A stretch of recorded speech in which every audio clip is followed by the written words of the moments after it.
पूर्व राष्ट्रपति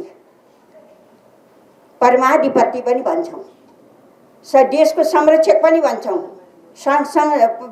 यो संविधानको संरक्षक पनि भन्छौँ। उहाँलाई सम्मान गरेको रहन्छ। धामी झाँक्री भनेको के हो? यस्तो अपमान गर्न पाइन्छ? एउटा महिलालाई, सामान्य महिलालाई त गर्न पाइँदैन भने पूर्व राष्ट्रपति भइसकेकोलाई यो शब्दले अपमान गर्ने हद भनेको यो नेतृत्वले सक्दैन। यो नेतृत्वलाई गर्नै हुँदैन, तर गर्नुहुन्छ। कसले गर्नुहुन्छ? केपी कमरेडले गर्नुहुन्छ, केपी ओलीले गर्नुहुन्छ। किन? उहाँमा सोचै छैन, महिलाप्रति हेर्ने दृष्टिकोणै छैन। महिलालाई अपमान गरेको गरेछ। यो सबै तमाम कुराहरू भनिराख्नु परेन।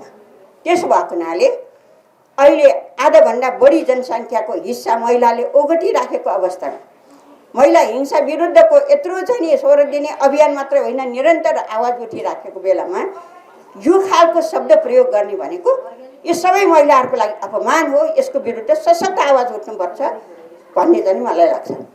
यस्तो नेतृत्व अबको आवश्यकता होइन। महिलालाई अपमान गर्ने नेतृत्व आजको आवश्यकता होइन। एकदमै जाने यो कुराले त हामी सबैलाई अपमान गरेको छ।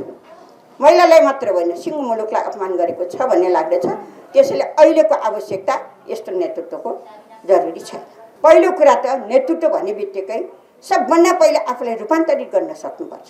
सोचमा रूपान्तरित गर्न सक्नु, व्यवहारमा रूपान्तरित गर्न सक्नुपर्छ, शैलीमा रूपान्तरित गर्नुपर्छ। त्यति मात्रै होइन, कम्युनिस्ट पार्टीमा लागेको हुनाले कम्युनिस्ट सिद्धान्त र विचारबाट लैस हुनुपर्छ।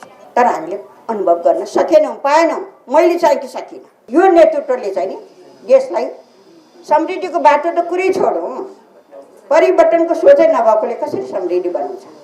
त्यसो भएकोले पनि अबको महाधिवेशनमा यो महाधिवेशन छिटो गर्नुपर्ने कारण भनिराख्नै परेन।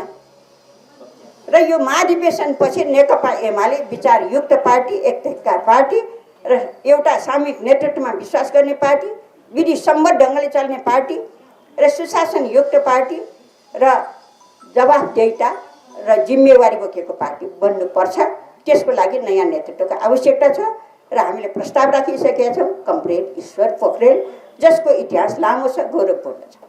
लामो समयदेखि मैले भन्ने गरेको छु, लामो समय भूमिगत कालदेखि लाग्नुभएको र त्यति मात्रै होइन, पोके कालदेखि लाग्नुभएको र वैचारिक हिसाबले, सङ्गठनात्मक हिसाबले र आन्दोलनको हिसाबले, योगदानको हिसाबले महत्त्वपूर्ण भूमिका खेल्नुभएको केपी कमरेड अहिले अध्यक्षको भन्दा पनि। त्यसो भएको हुनाले अहिले हस्तान्तरण सुरुवात गरौँ। अब हामीले यो नयाँ पुस्ता चाहिँ 40 वर्षकोबाट पनि प्रतिनिधिहरू ल्याएका छौँ। त्यसपछिको अर्को चाहिँ त्यसमा चाहिँ पुस्तान्तरण पनि हुन्छ भन्ने लाग्छ। गर्नुपर्छ भन्ने पक्षमा छु म युवाहरूलाई अगाडि बढोस् भन्ने चाहिँ म चाहना राखेको छु।